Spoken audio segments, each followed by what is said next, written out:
Som si istý, že som tie dvere nechal zatvorené.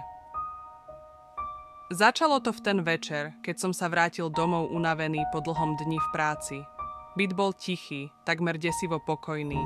Ako som odkladal kabát a kľúče na malý stolík pri dverách, niečo mi pripadalo zvláštne. Nedokázal som to presne určiť, ale cítil som zvláštny pocit. Ako by bol vzduch v miestnosti hustejší, napätý. Zrazu som si uvedomil, že dvere na mojej spálni sú pootvorené. Zastal som. Vždy ich pred odchodom zatváram. Mám na to dôvod. Nepýtaj sa prečo, ale mám taký zvyk. Je to ako nutkanie. Rituál. Pripisoval som to detským fóbiám. Niečo ako iracionálny strach z toho, čo by sa mohlo vkradnúť do miestnosti, ak by som na noc nenechal všetky dvere zatvorené. Išiel som k dverám a potichu ich zatvoril.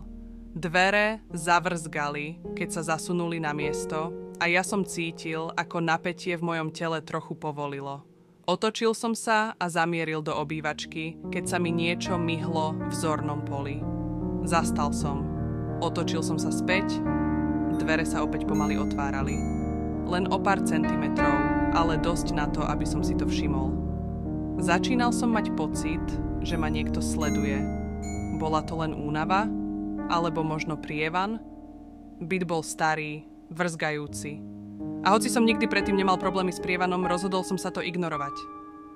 Zatvoril som dvere ešte raz, teraz dôkladnejšie, a šiel som do kuchyne spraviť si niečo na večeru. Celý čas som mal zvláštny pocit v chrbte, ako by sa na mňa niekto díval, ale nechcel som tomu venovať príliš veľa pozorností. Potreboval som vypnúť. O hodinu neskôr som sa rozhodol ísť spať. Vošiel som do spálne a zrazu som zastal. Dvere boli dokorán otvorené. Tento raz to však nebola len malá škára ako predtým.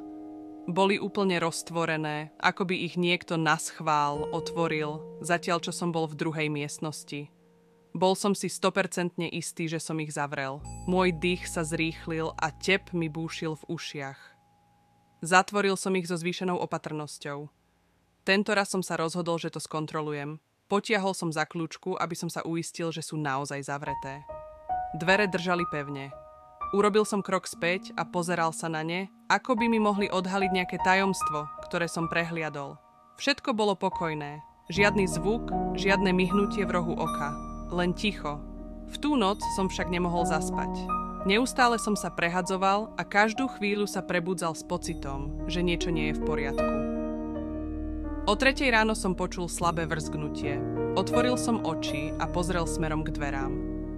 Boli pootvorené. Tento raz iba o pár centimetrov, ale dosť na to, aby som videl, že niečo alebo niekto ich otvoril. Vyskočil som z postele a prudko ich zabuchol, moje srdce divoko búšilo. Vyzeralo to, ako by tam nebolo nič, ale v temnote, v tej malej škáre, som prisahal, že som zbadal pohyb. Tienistý obrys, niečo, čo nebolo ľudské. Celú noc som nezaspal. Len som sedel na posteli, sledoval dvere a čakal, či sa znova otvoria. Keď som ráno odchádzal do práce, dvere som zatvoril tak silno, že skoro vyleteli z pántov. Vrátil som sa večer. Dvere boli opäť pootvorené. Začal som panikáriť. Myslel som si, že ma niekto sleduje, alebo že niekto má kľúče od môjho bytu. Zavolal som správcovi budovy, ale ten mi tvrdil, že nikto do bytu nevstupoval. Nechal som si pre istotu vymeniť zámky. Ale to nepomohlo. Dvere sa stále otvárali, ako by sa ma pokúšali priviesť do šialenstva. Nasledujúce noci sa veci ešte zhoršili. Už to nebolo len o dverách. Počul som zvuky, slabé kroky na chodbe, škrabanie po parketách. Cítil som, že nie som sám. Jednej noci, keď sa dvere znovu pootvorili, som stratil kontrolu. Vbehol som do miestnosti, ale nič som nenašiel. Len prázdnota. Ale na zemi som uvidel niečo, čo tam predtým nebolo. Boli to stopy. Malé, takmer neviditeľné odtlačky, ktoré smerovali priamo k mojej posteli. Klakol som si k zemi, aby som ich preskúmal bližšie. Keď som sa na ne pozrel, zrazu som cítil, ako niečo chladné a neviditeľné prešlo po mojej koži. Rýchlo som sa postavil a otočil. Dvere sa potichu zatvorili. Ten pocit, ako by ma niečo sledovalo, nebolo to len v mojej hlave. Vedel som 2. Ale to najhoršie malo ešte len prísť. Nasledujúcu noc, keď som už skoro rezignoval a vedel, že nezaspím, zobudil ma studený závan. Otvoril som oči a tam, na druhej strane dverí, som uvidel tvár. Pokrútenú, šedú, s prázdnymi očami, ktoré ma sledovali. Neviem, či to bola halucinácia alebo niečo skutočné, ale viem jedno. Odvtedy tie dvere už nezatváram. Nikdy. Ale to, čo je za nimi, sa občas príde pozrieť samo. A teraz, keď si dočítal, môžeš zavrieť dvere? Ak teda veríš, že to, čo je za nimi, sa už nepozerá. Ale nezabudni, ono nikdy neodchádza na dlho.